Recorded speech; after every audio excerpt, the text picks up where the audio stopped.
네, 안녕하세요. 뉴튼치과병원의 손현락 원장입니다. 오늘도 저희가 지금 계속하고 있는 디지털 프라치 실제 사례를 들어서 설명을 하는 걸 이제 계속하도록 하겠습니다.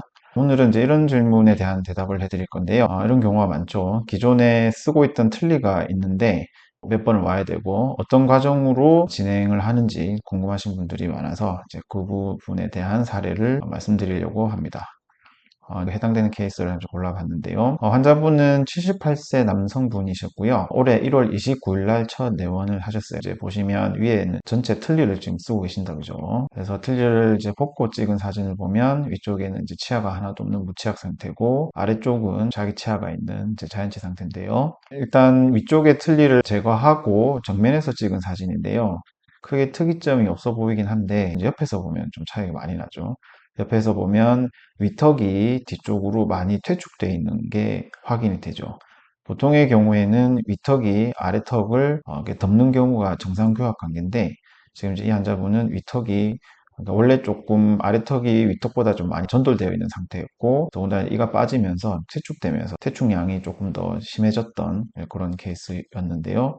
왼쪽에서 보면 더 이제 분명하게 보이죠. 자, 이런 경우는 이제 진단을 잘 해야 되는데요. 만약에 이제 이 환자분을 무치약이니까 이제 임플란트로 치료를 하려고 하면 전체 임플란트 혹은 디지털 프라치로 진행을 해야 되는데 전체 임플란트를 하게 되면 임플란트 보철에 잇몸 부분이 반영되기 어려워서 이제 저 부분을 전부 이제 치아로 처리를 해야 되는데 상악의 뼈가 너무 뒤쪽으로 가 있어가지고 최종 보철의 형태가 저렇게 심하게 뻗어지는 형태가 돼서 심리적으로도 문제가 돼서 이 환자분은 이제 프라치로 진행을 해야 되는 케이스로 진행을 했습니다. 보시면 상악은 지금 틀니 사용 중이고 특징적 부분이 이제 상악골 후방 위치돼 있고 퇴축되어 있을 뿐만 아니라 이제 상악동 거상술을 동반해야 되는 그런 상황이었고 이제 최종 치료는 이제 이렇게 마무리가 됐습니다.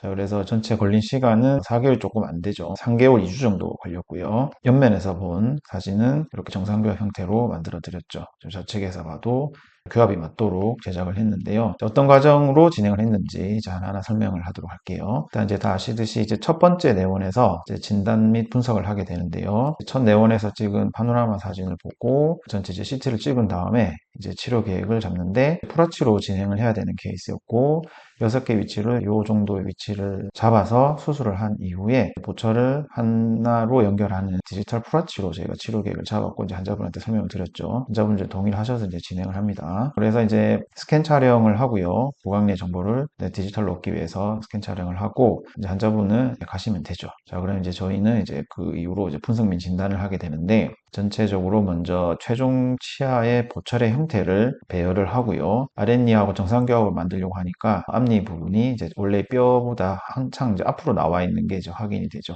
각각의 6개 임플란트를 심을 건데 각 6개 위치별로 뼈의 밀도와 골의 폭을 저희가 다 체크를 합니다. 일단 오른쪽 위에 제일 후방에 있는 부위에는 저렇게 상악동을 뚫고 올라가야 돼서 상악동 거상술을 같이 동반을 해야 되고요.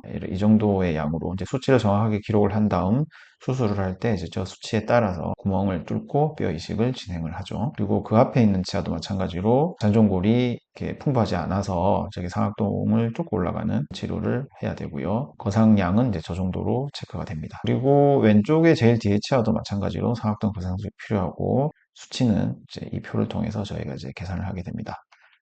자, 그래서 저 위치에 임플란트가 들어갈 수 있도록 수술 가이드를 제작을 하고요. 그리고 그날 바로 수술 후에 연결할 수 있는 고정성 이식치아도 제작을 합니다. 이제 교화면에서 본 사진이고요. 이 환자분은 이제 수술이 2주 후에 이제 진행이 됐습니다. 이제 두 번째 내원이고 이날 수술을 하고 첫 번째 이제 고정성 임시치아를 체결을 합니다. 2주 후에 오셔가지고 2월 13일이었네요. 이제 틀니를 끼고 있는 모습인데 제거를 하고 이제 마취 후에 수술 가이드를 연결을 한 다음 이제 하나하나 임플란트를 심어서 상악동 거상술을 동반을 해서 6개 임플란트를 이제 식립한 직후 모습이고요.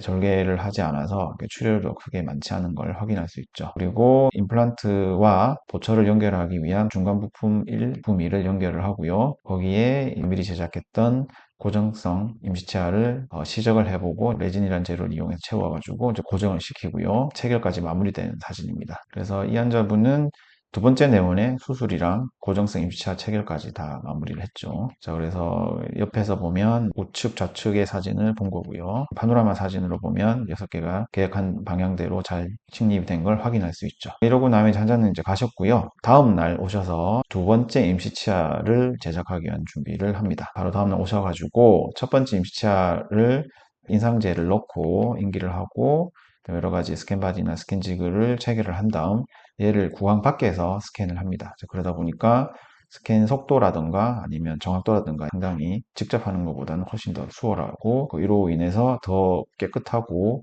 더 기능적인 두 번째 임시차를 만들 수 있는 거죠. 그 임시차 디자인 및 제작 과정이 대략 한 2, 3주 정도 걸리는데 이 환자분은 이제 3주 후에 오셔가지고 저희가 미리 제작했던 두 번째 고정성 임시차를 준비를 하고요. 오셨을 때 이제 첫 번째 임시차를 풀어낸 잇몸 사진이고요. 잇몸이 지금 많이 아문 걸 확인할 수 있죠. 그리고 두 번째 임시차를 연결하기 위한 부품을 연결을 하고요. 그리고 두 번째 임시차를 고정을 해서 체결을 마칩니다. 체결이 된 사진인데요. 한 3, 4주 이제 사용을 하실 겁니다. 체결도 깨끗하게 된 걸 엑스레이 사진을 통해 다시 한번 확인을 하고요. 보통의 경우에 3, 4주 될 수 있고 이 환자분처럼 발치를 하지 않고 간 경우에는 뭐 일주 후에라도 다음 과정으로 진행할 수 있어서 다섯 번째 내원이 이제 일주 후에 이루어집니다. 다시 체크를 해본 잇몸이 다 잘 아물었기 때문에 첫 번째와 같은 방식으로 두 번째 임시치아를 준비를 해서 스캔을 한 다음 최종 보철을 제작하기 위한 준비를 다 마칩니다.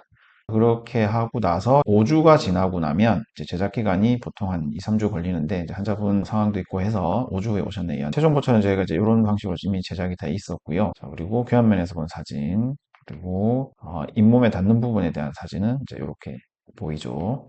그래서 최종 부처를 체결을 마무리한 사진인데요. 심미적으로 잘 제작이 돼서 보기에도 참 좋은 것 같습니다. 그래서 교환면 쪽에서 보면 이렇게 보이는데 사실 이제 여기 보면 임플란트가 위치하고 있는 부분은 이제 뼈가 이제 아까도 말씀드렸듯이 후방으로 퇴축되어 있는 상황이라서 임플란트 위치가 이제 뒤로 갈 수밖에 없었고 최종 치아 형태는 하악을 덮는 형태가 되니까 자 요만큼이나 이제 나와 있는 건데 전체 임플란트로 해결하려면 상당히 어려웠을 건데 프라치로는 비교적 쉽게 간단하게 해결을 할 수 있었죠. 교환면에서 본 사진이고요. 최종 체결된 파노라마 사진입니다.